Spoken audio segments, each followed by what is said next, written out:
Muy bien, bienvenidos, bienvenidas a todos. Mi nombre es Luis Díaz y esta es una masterclass de liberación de la memoria celular con el objetivo de difundir, de diseminar conocimientos, herramientas, prácticas aplicables.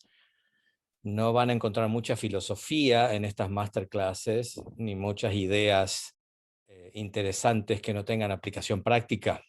La idea es que se las lleven y las usen y que se den cuenta del enorme potencial que hay en cada uno de nosotros. Hoy tenemos un tema muy jugoso que ahora les voy a contar, y para aquellos de ustedes que siguen mandando preguntas acerca del entrenamiento para facilitadores, sí, sigo entrevistando, estamos formando un nuevo grupo y la idea es que nos encontremos para conversar, para ver si el entrenamiento es adecuado para ustedes en este momento de su vida. Es un entrenamiento profesional que dura 9 meses, o sea que no es un curso, no es un taller. Van a estar formados para poder aplicar esto con otros. Y si son ya profesionales de la salud, va a ser un complemento muy poderoso y efectivo que conozcan estas herramientas. Y si no lo son y quieren entrar en esta profesión, van a tener todo lo que necesitan para poder hacerlo, tanto por internet o de manera presencial. Y también, si les interesa trabajar con grupos, enseñar, armar programas, retiros, talleres, también los vamos a formar para ello. O sea que manden su interés a un número que le vamos a poner ahora en WhatsApp. Najiba está aquí ayudándome con las preguntas que ustedes tengan, posteando los enlaces que necesitemos. Entonces, mándenos a ese WhatsApp y le vamos a decir cómo hacer para empezar su entrevista conmigo. Muy bien. Hoy tenemos como invitada a mi amiga muy querida Tere Rosales, que la tenemos aquí. Hola Luis, hola a todos. Hola Tere, ¿qué tal? Bienvenida. ¿Cómo estás? Muy bien, gracias, muy contenta de estar aquí con ustedes en este espacio que te agradezco, que siempre estar contigo es un gusto compartir estos momentos de conversatorio, reflexiones, clases, en fin, Ujú, que vibramos con la misma pasión en estos temas. ujú. Y colaborar para crecer juntos, para expandir la conciencia, que no es nada abstracto ni místico. La expansión de la conciencia es darse cuenta, es abrir los ojos y ver de qué manera nos estamos mintiendo y por eso nos estamos lastimando y estamos lastimando a otros. Entonces, la expansión de la conciencia en CMR, y sé que es para ti, Tere, es algo muy práctico, no es místico, no es cósmico, ¿sí? No es mágico, es práctico, ¿sí? Y es abrir los ojos, como hoy vamos a abrir los ojos a un tema que ha llamado mucho la atención. Te digo, Tere, que la gente ha preguntado todo el tiempo acerca de este encuentro contigo. Pero me gustaría presentarte porque aquellos que no te conocen no saben que eres psicóloga clínica, transpersonal y gestal, y tienes un máster en psicología sistémica, eres psicoanalista vincular, consteladora familiar y eres facilitadora en liberación de la memoria celular.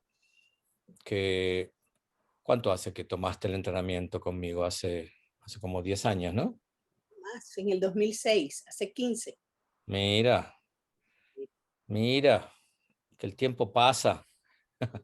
Bueno, Tere fue la persona que me explicó por primera vez qué era una constelación familiar. ¿Te acuerdas? Sí, claro. En la mesa de la cocina de tu casa. Sí, fascinante, fascinante tema de constelaciones para aquellos que no lo conocen, que lo investiguen. ¿Te acuerdas que hicimos con un vaso, un salero, los representantes de la familia? Sí, sí, sí. Lindo. Bueno, ¿cómo es esto de los hijos invisibles? Cuéntanos por qué este tema es importante para ti. Bueno, es un tema importante para mí por muchas razones, porque me permite integrar especialmente nada de lo que trabajamos, de lo que no, donde enfocamos la atención está aislado de nosotros.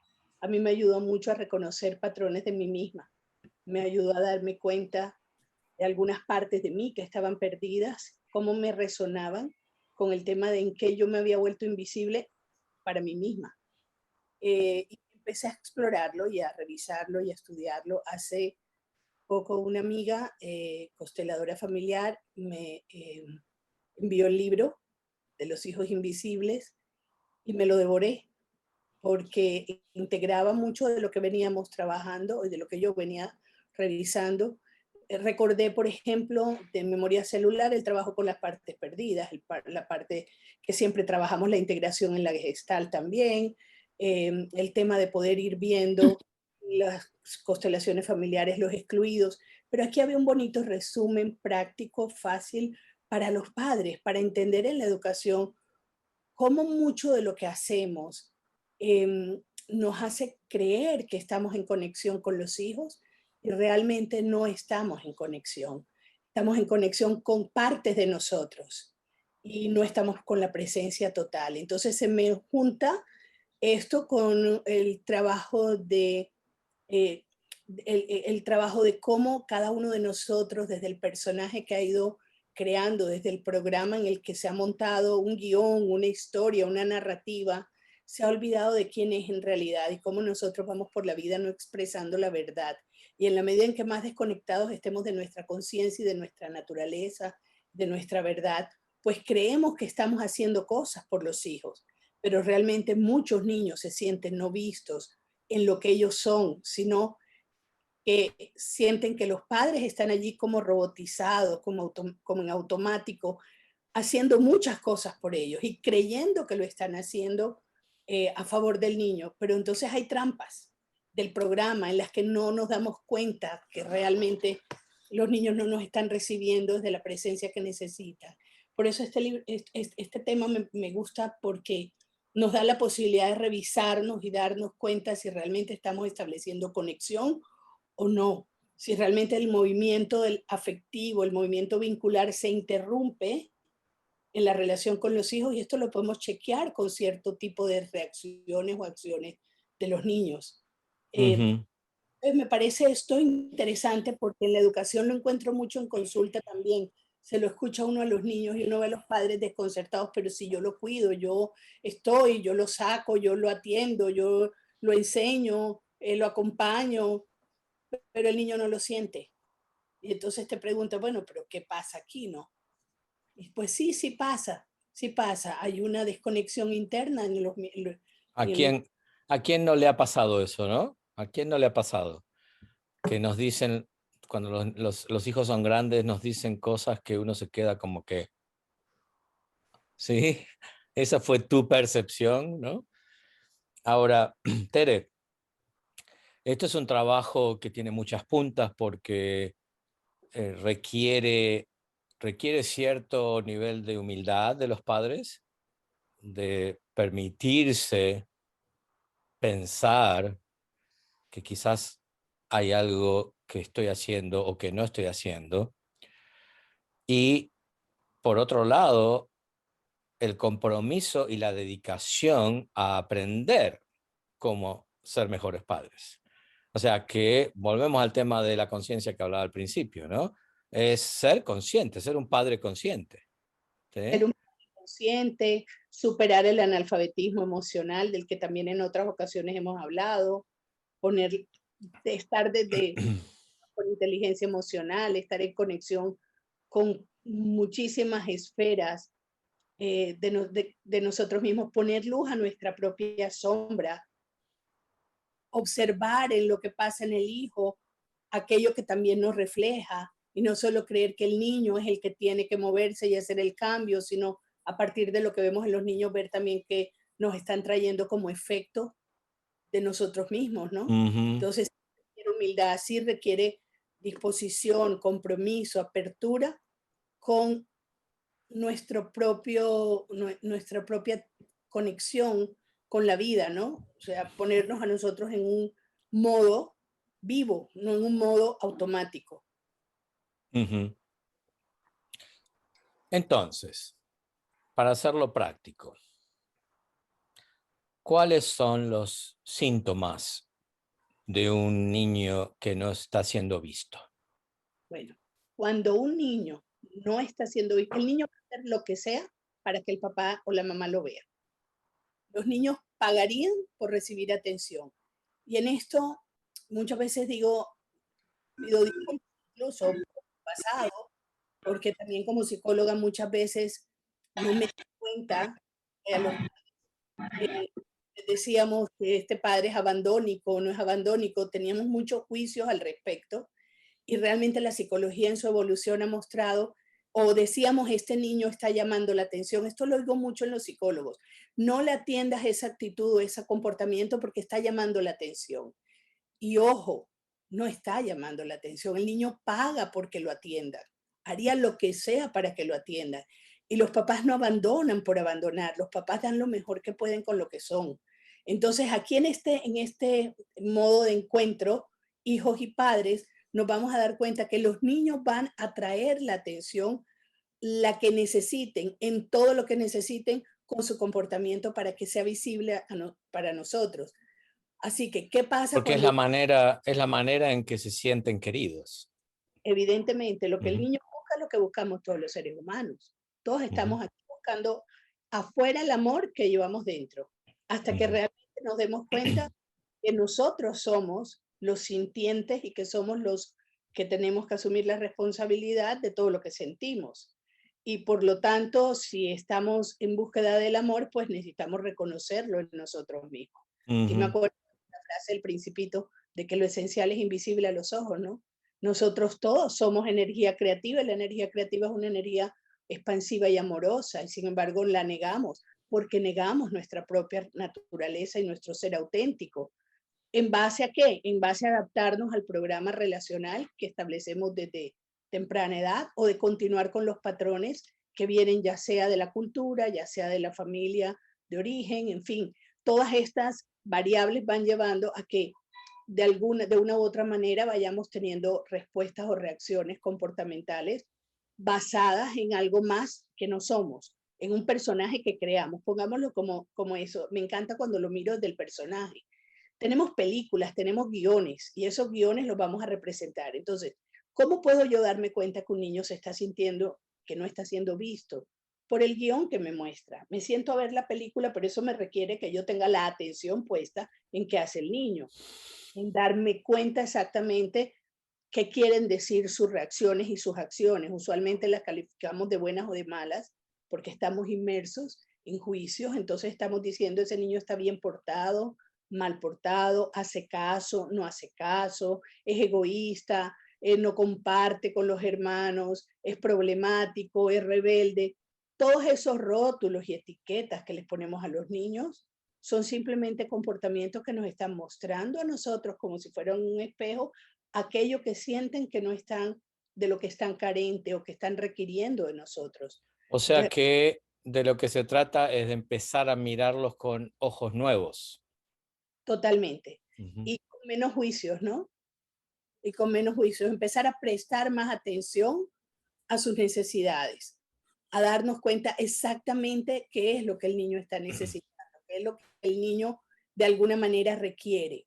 Entonces, si el niño no está siendo visto, nos va a mostrar en su comportamiento. O sea, ser invisible no quiere decir que el niño haya sido ni abusado, ni maltratado, ni ignorado de manera voluntaria. No, es muy sutil.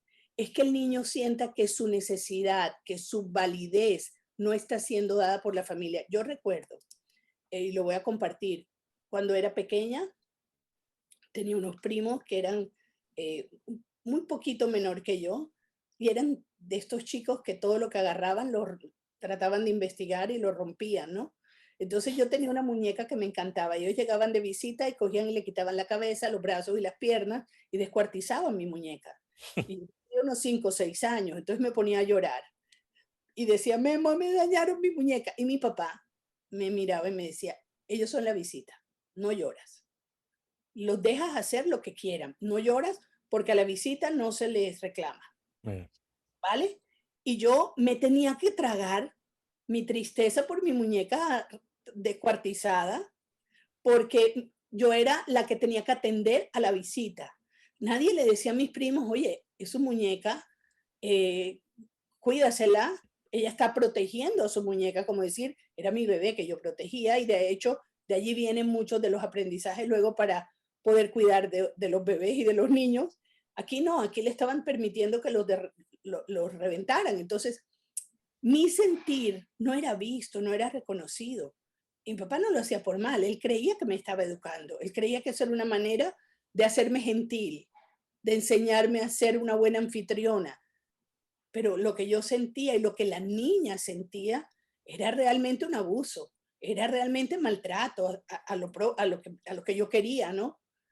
O Esta sea manera, que lo que no fue visto ahí fue lo que a ti te estaba pasando, lo que a mí me pasaba, lo que yo sentía, tus necesidades. mi necesidad, exactamente. Entonces la necesidad del niño queda invalidada. Es el niño que está en el cuarto está oscuro en la noche y se le dice, el niño dice, tengo miedo, hay un monstruo, vi un monstruo, le dice, no, mira, aquí no hay nada, y se le prende la luz, mira, no hay monstruos.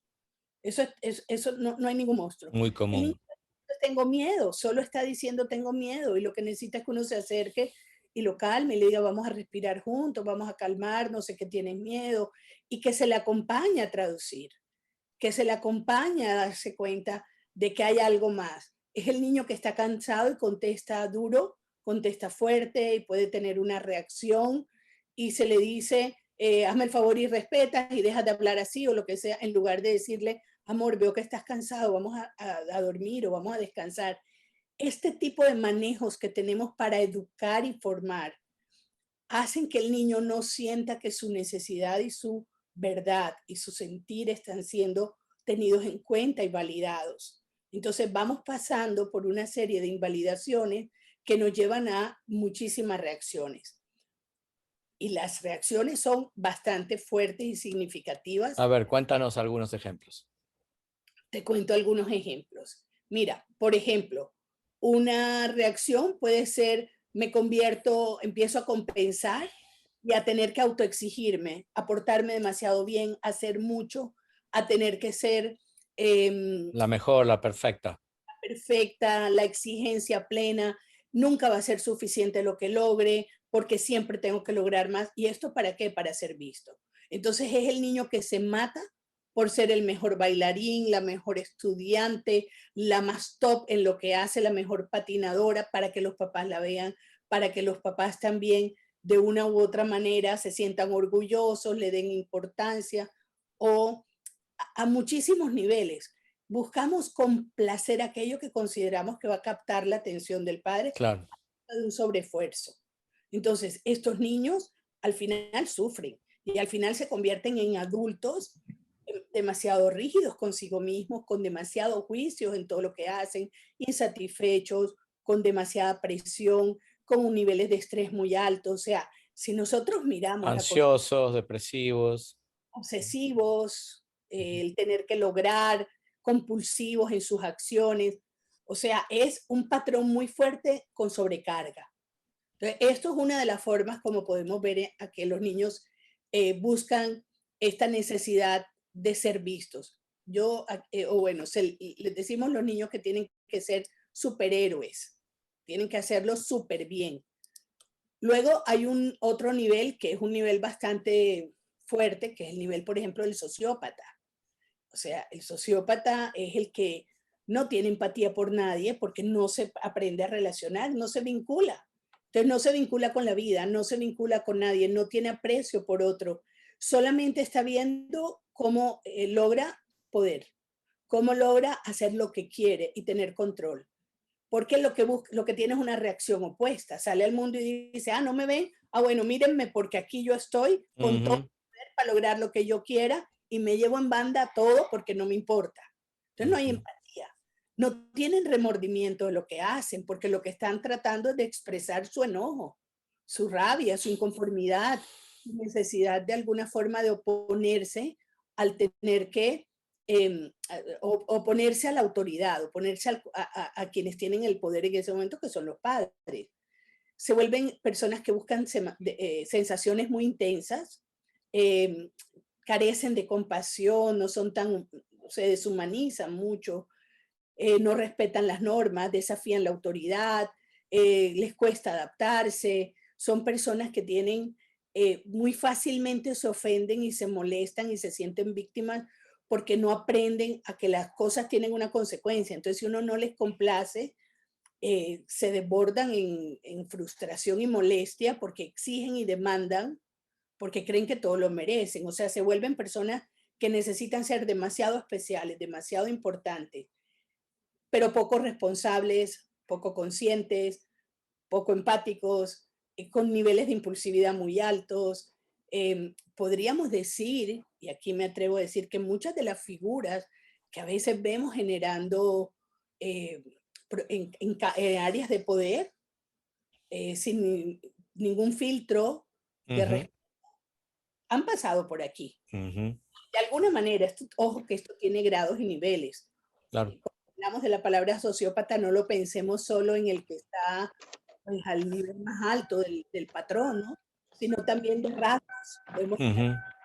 ciertos Claro, es rasgos. un poco cuál es el motor que te motiva a mostrarte, ¿sí? Puede ser una celebridad, un cantante, puede ser un modelo, puede ser un político. O sea, ¿qué es el motor que te motiva a estar en las cámaras todo el tiempo? ¿Sí?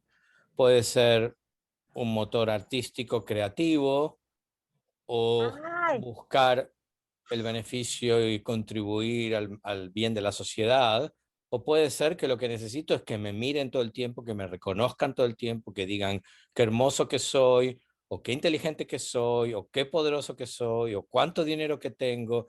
Entonces, es algo que no se ve, ¿sí?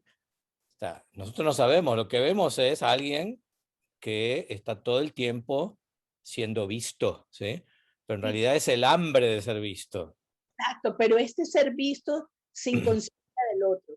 Porque hay otro que dice me ven o me ven. Ese es otro modelo.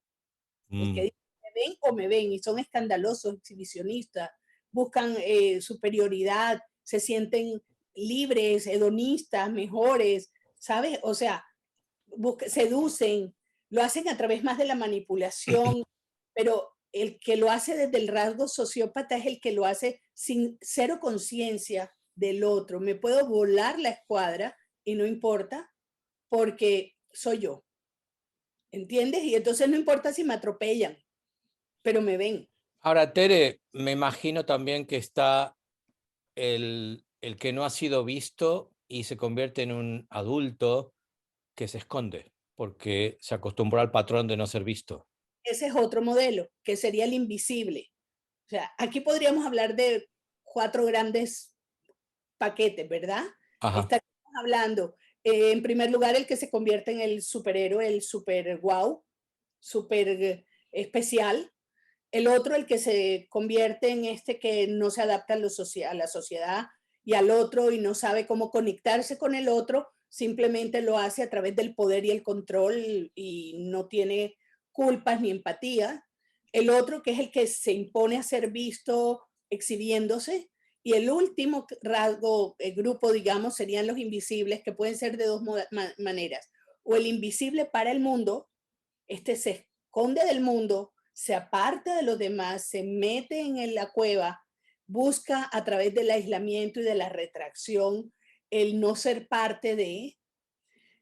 Son los niñitos también extremadamente tímidos, son los adultos que luego no quieren salir de su espacio y entorno, pero también pueden ser los invisibles para sí mismos. Y esto, yo sí que me he encontrado de esto. El invisible para sí mismo es el que no tiene conciencia de sus propias necesidades, el que no tiene conciencia de sus deseos, el que no tiene conciencia de sus sentimientos y derechos. O sea, es el que permite que a través suyo pasen lo que sea y se adapta y se adapta y se adapta y renuncia y renuncia y se sacrifica No y pone límites. no pone Ujú, límites, ujú. permite todo tipo de abusos y desbordes, porque no sabe cuál es su lugar, no sabe colocarse en su lugar. Es como si no tuviera lugar en el mundo, ¿sabes? No hubiese Ujú. espacio sino para el otro. Entonces está doblegándose y sometiéndose a lo que sea, porque para sí mismo es invisible, entonces no se reconoce, no se conoce tampoco, ¿no? Así como, Ahora, es interesante que en realidad vivimos en un contexto cultural en donde no sabemos ver a otros, no nos sabemos ver a nosotros. O sea, esto es un virus, esto es una pandemia, ¿sí? Porque se nos pasa, porque por ejemplo lo que uno ve es, bueno, esa persona es un perfeccionista, es un obsesivo, o esa persona es un narcisista, o es un arrogante, ¿sí? O es muy tímido, es un miedoso. Entonces, nosotros a nivel cultural ponemos etiquetas, pero nos damos cuenta de que son todas personas que son heridas, ¿sí? Y ya en tu descripción me veo en el tímido que se esconde, ¿sí? O sea, ese era mi patrón. Entonces, uno puede decir, bueno, ese chico o ese adolescente es miedoso o es tímido o es débil, ¿sí? ¿Y qué le pasa porque es así? Y bueno, porque está herido, ¿sí? ¿De qué manera está herido? Las heridas son múltiples. Los que vienen siguiendo estas masterclasses me han escuchado a mí hablar de esto desde otros puntos de vista, ¿sí? Pero lo que estamos trayendo con Tere hoy es como una nueva óptica, ¿sí? Una nueva manera de ver y de vernos para entendernos, porque de ahí justamente viene la conciencia, ¿no? A través del autoconocimiento. claro,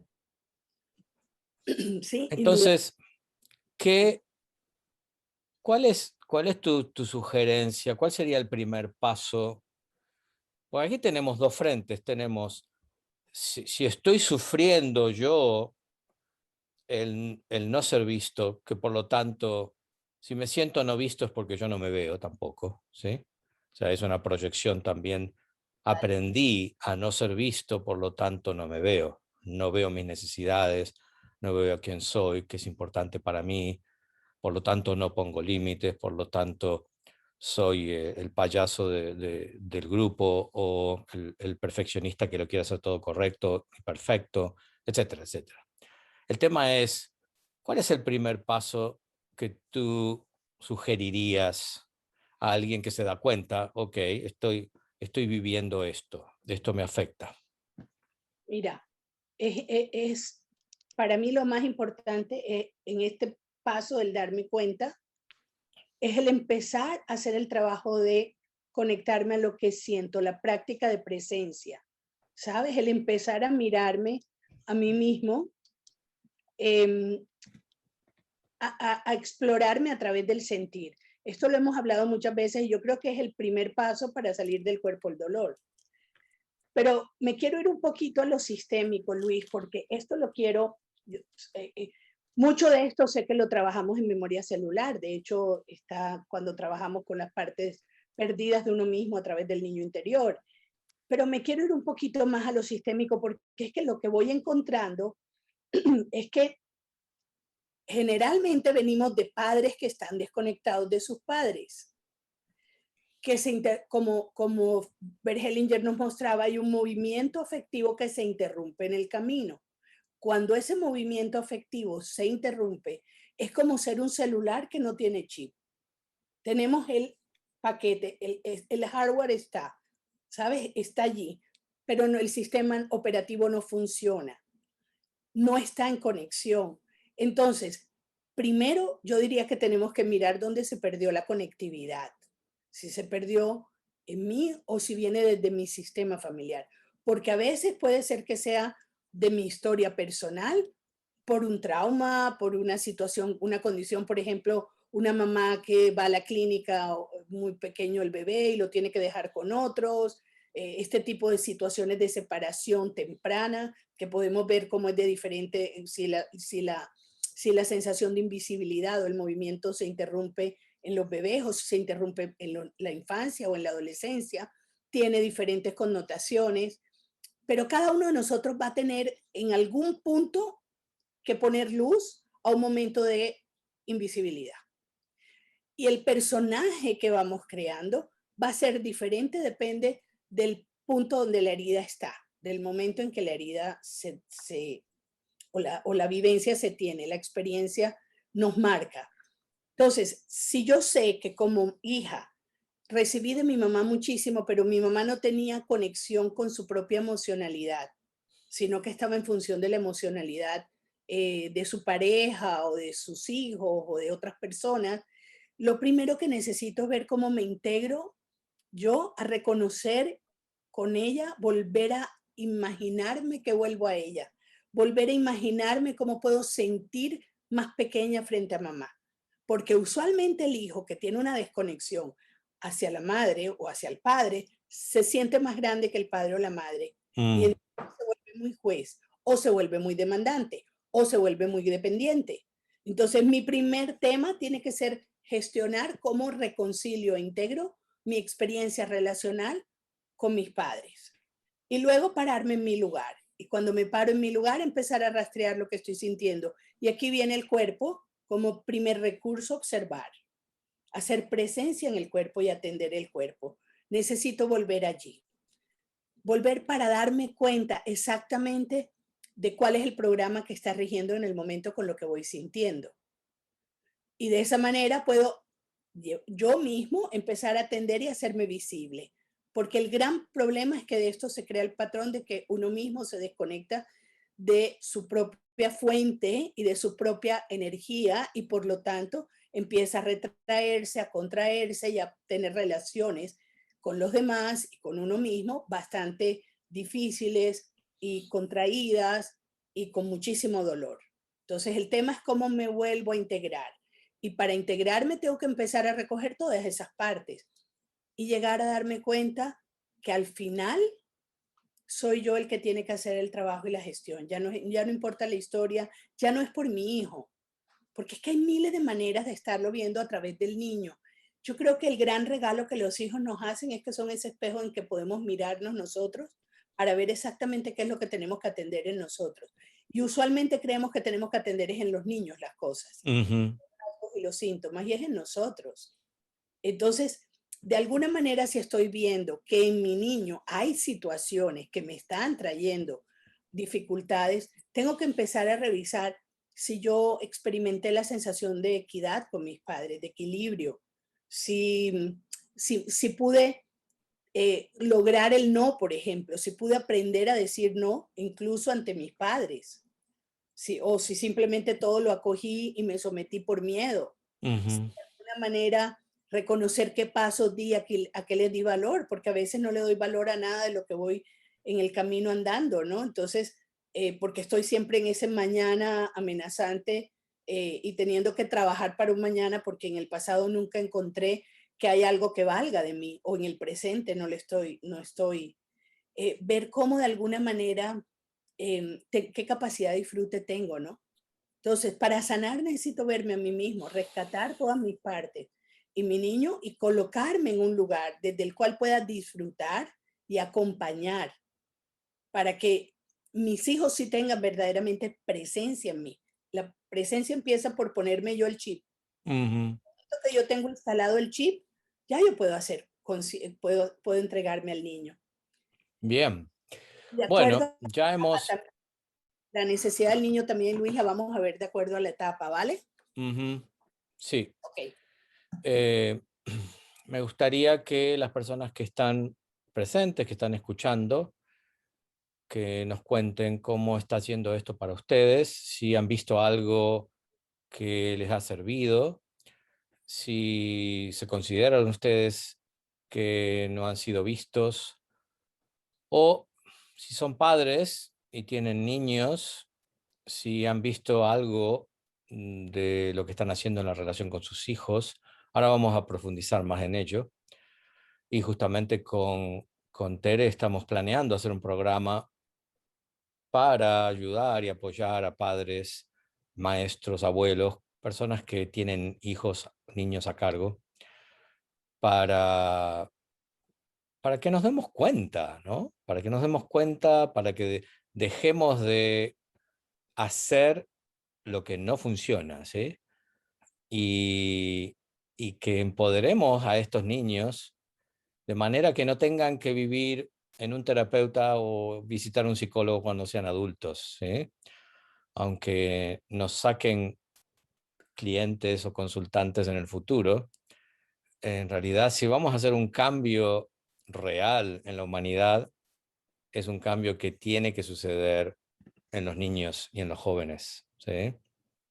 A través de adultos conscientes, personas que nos damos cuenta. Entonces, me gustaría que Najiba elijas algunos, porque veo que hay varios, que elijas algunos puntos, comentarios que nos puedas compartir. Así después seguimos en la segunda parte con Tere. ¿Qué nos dice la gente? A ver, por aquí por Facebook hay un comentario de Nadia, dice, a mí me ha pasado a lo largo de mi vida que tiendo a quedarme callada porque cuando era niña mi opinión no era válida y ahora cuando me encuentro con personas que me recuerdan el trato de mis padres, hago lo mismo. ¿Cómo puedo hacerlo diferente? Necesito expresarme. Ujú. Bueno, Doris nos comenta, ajá, perdón, Tere. gracias, Naniva. Creo que es muy clara. La necesidad de expresión sería el paso. Ahora, ¿cómo llego a la expresión? Porque Ujú. para llegar a la expresión necesito quitar el candado y es empezar a sentir en el cuerpo cuando pasa que me observo, que me cuesta trabajo decirlo. Y podemos hacer muchísimos ensayos. Hay un ejercicio que me encanta de memoria celular, Luis, el de la expresión retenida. Ujú. Cómo visualizo previamente o me imagino frente a la persona con la que me cuesta trabajo hablar, me imagino el diálogo. En Gestalt también llamamos el ejercicio de la silla vacía. Me imagino que tengo sentado enfrente a mi padre o a mi madre o a quien temo y comienzo a poder empezar a establecer el diálogo y a darme cuenta qué es lo que tengo retenido. Pero Ujú. porque muchas veces exponernos frente a la persona de entrada nos cuesta. Entonces podemos hacer algunos pasos previos y estos pasos los podemos hacer con nosotros mismos. Y Ujú. muchas veces ni siquiera tenemos que ir a papá y mamá, simplemente con que lo hagamos se destraba lo que está trabado y ya puedo empezar a fluir armoniosamente hacia quien sea que me cueste reconectarme, puedes expresarme. No sé, Luis, si quieres decir algo tú. No, creo que lo cubriste muy bien. Me gustaría escuchar 2 o 3 comentarios más, Najiba, a ver qué está pasando con la gente. A ver, porque escoger aquí entre tantos, ¿cómo O si se hay ayuda a una preguntas. persona, cómo se ayuda a una persona invisible para sí mismo para ayudar a hacerse presente, saber sus necesidades? Nos dice, nos pregunta Norma. Bueno, creo que no vamos a ir a ese punto. Estamos en un nivel de traer conciencia al tema. eh, Muy posiblemente yo te diría, bueno, elige una metodología, un profesional, alguien de confianza, porque esto no es varita mágica, ¿sí? Entonces tiene que ser alguien que conozca, que tenga una metodología clara y que la persona lo quiera hacer, ¿sí? Porque necesita de ese compromiso y esa determinación. Pero no vamos a entrar ahora porque de hecho lo que estamos haciendo es divulgando en este momento, ¿sí? ¿Qué más, Najiba? Sí, bueno, la mayoría de las intervenciones es cómo hacerlo, cómo reconectar. Bien, Para mí, ujú, bien. Entonces, la respuesta a todos los que preguntan cómo hacerlo, el primer paso es la conciencia, el darme cuenta, ¿sí? y cómo opera en mí. Observarme, observarme, observarme en la relación con los demás, en el trabajo, en mis parejas, en la familia. ¿Qué pasa conmigo? ¿Sí? Porque si yo soy invisible para los demás, muy probablemente soy invisible para mí mismo. Entonces no me veo, no me veo, no me escucho, no estoy interesado en mí, ¿sí? Entonces eso es necesario empezar a hacer, empezar a verme, qué siento, qué pasa en mí, qué opino, qué me estoy guardando, ¿sí? ¿Qué no comunico? ¿Sí? La Y también, mayoría de los problemas en las relaciones es lo que no se comunica, ¿sí? Pero lo que no se comunica es porque no se ve y no se escucha. Uno ni siquiera tiene el concepto de que esto lo puedo comunicar, ¿sí? O sea, que no me veo. ¿Qué vas a decir, Tere? que me hace pensar cuando decías esto, en por ejemplo, muchas personas consultan, es que yo siento, no tengo pareja y yo siento que aunque lo intento, es como si no me vieran y yo hago todo lo posible por atraer relaciones. ¿Dónde se cortan las relaciones? ¿En qué tipo de relaciones estamos teniendo dificultad? Llevar el foco de la conciencia y atender esa zona donde creemos que nuestras relaciones se interrumpen o no llegan o no se conectan. Eh, Creo que el tema de, como tú bien lo dices, del darse cuenta, yo diría, hay que darse cuenta mucho a través del sentir.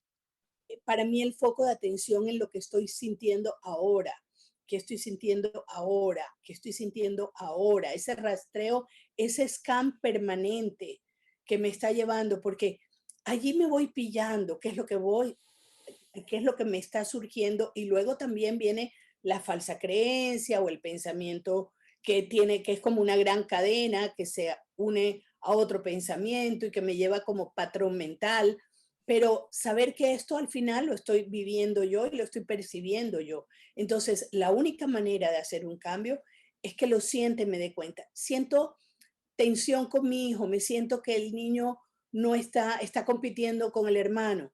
Entonces tengo que empezar a sentir, ¿a dónde me lleva a sentir esto?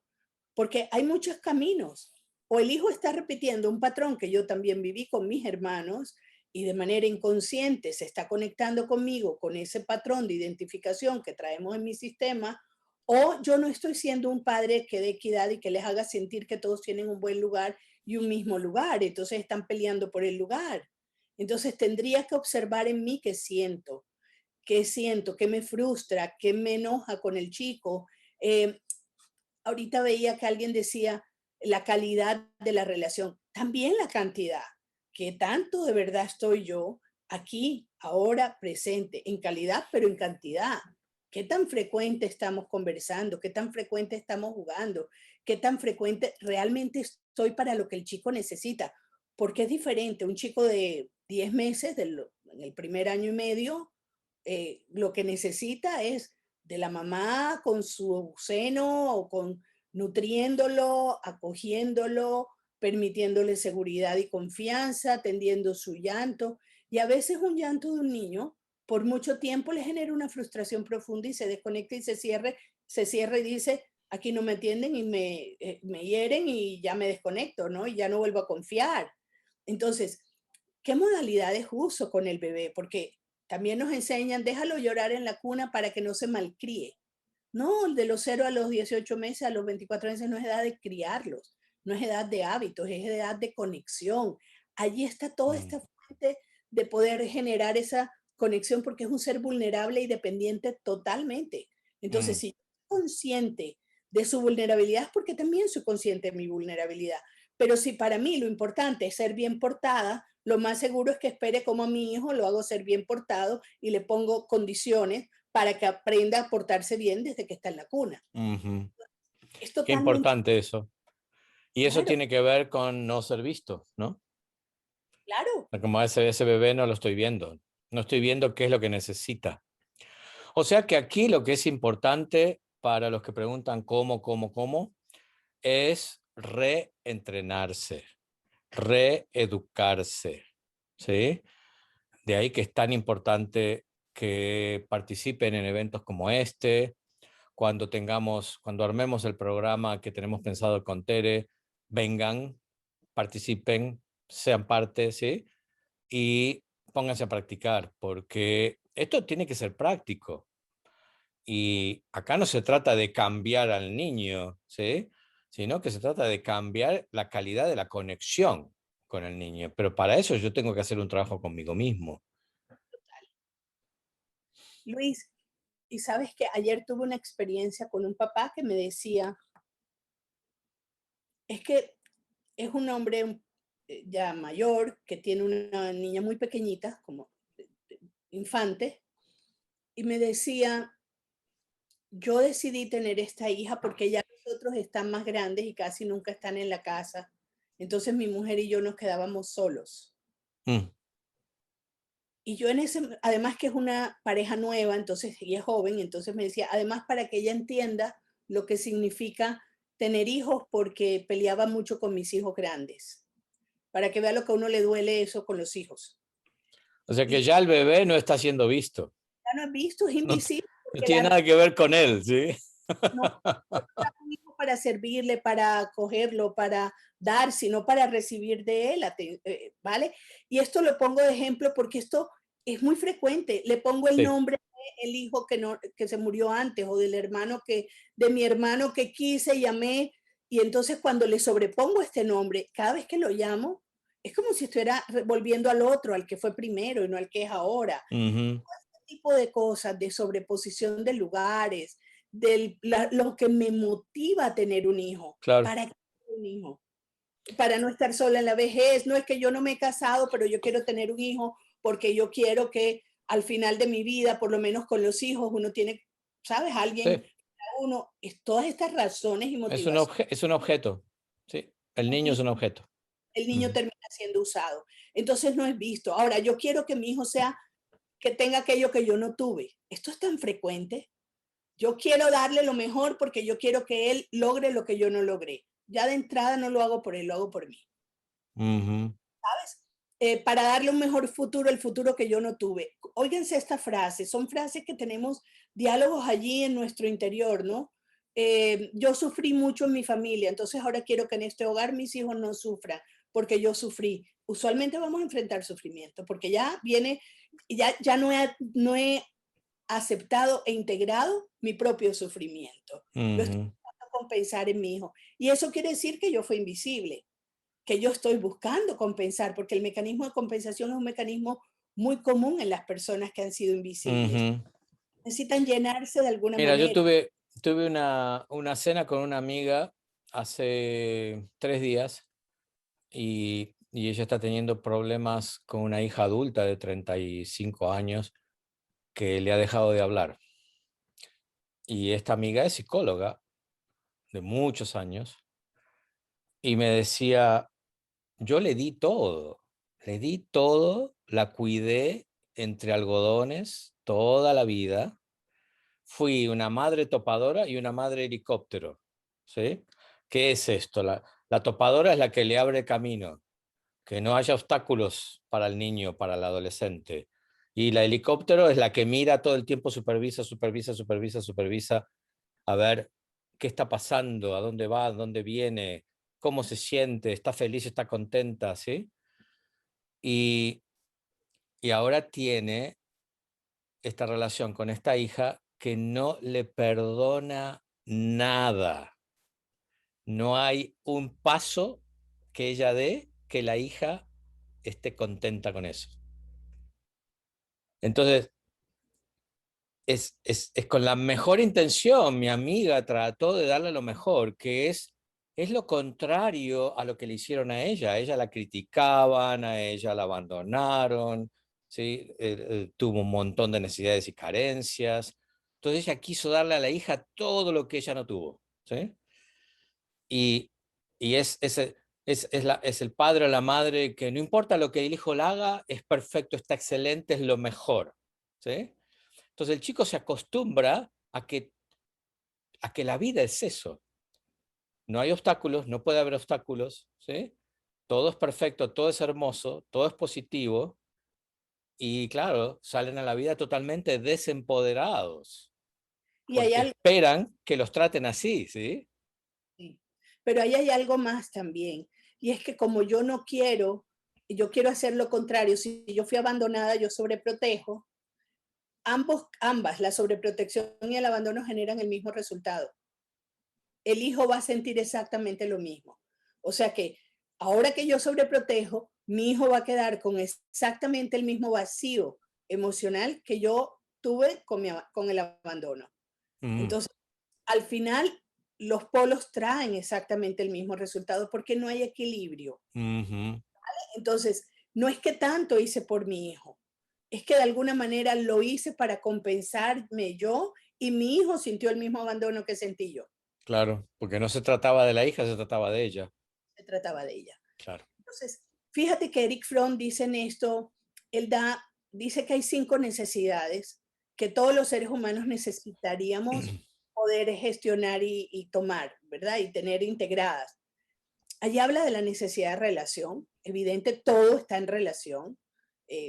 Ayer le escuché a alguien algo que me encantó sobre la relación y la unidad en la relación y decía, cuando yo miro un árbol, puedo mirar el árbol como un tronco con raíces, flores y frutos, o hojas y frutos, ramas, o yo puedo mirar el árbol en relación a la tierra que lo sostiene, al que lo mueve, a la savia que lo nutra, al sol que lo ilumina, y en el momento que voy integrando, miren esa sensación de unidad, cómo nos va haciendo el cuerpo, uno lo empieza a sentir expandido. Ese es el verdadero propósito de la relación. La relación es esta conexión con todo, y nos lleva a lo trascendente, nos lleva a lo más grande, nos lleva al amor pleno, nos lleva a la completud. Pero nosotros nos relacionamos por pedacitos. Yo me relaciono con mi hijo o con mi marido o con mi amigo, pero todo lo demás no lo veo. Eso también es importante, porque al niño se le hace invisible ciertas áreas. Es como llevar a los caballitos con los tapaojos, que de alguna manera no lo dejo tener esta amplitud. Entonces, al niño no lo dejo jugar con el hijo de la vecina porque es que seguramente el hijo de la vecina, esa vecina, no es que sea una mujer muy educada, entonces lo va a malcriar. Y empiezo a poner límites y fronteras en la mente del niño que de alguna manera le generan invisibilidad al mundo porque son mis propias invisibilidades de la aceptación del todo, de la aceptación de que al final todo está en relación y mi hijo es una parte más de ese todo. Entonces, fíjate lo interesante que es poder ver esto a esta luz, lo que sería la necesidad de relación de la que Fromm hablaba. También habla de la necesidad de tener raíces y lazos significativos, tanto en el presente, en el núcleo familiar al que pertenecemos ahora, como el del pasado, porque en la medida en que mis raíces son fuertes, puedo soportar cualquier tempestad. Nosotros sin raíces no vamos a ser muy frágiles para estar sostenidos en nuestro lugar. Así que esto es una necesidad muy importante que los padres necesitaríamos tener en cuenta. ¿Cuántos padres viven enojados con sus padres? ¿Cuántos padres están sin resolver los conflictos? Y ojo, enojados no quiere decir que nuestros padres humanos imperfectos tengan que hacer lo que nosotros queremos o funcionar como nosotros pensamos. Y a veces vamos a necesitar acciones que en la vida real lleven consecuencias hasta a veces de separación. Por ejemplo, un padre que abusa de un hijo, yo no le puedo pedir al hijo que vaya a abrazar a ese padre para que sus raíces sean sólidas, porque no lo puedo exponer a más trauma y herida, está resignificando el trauma, ¿no?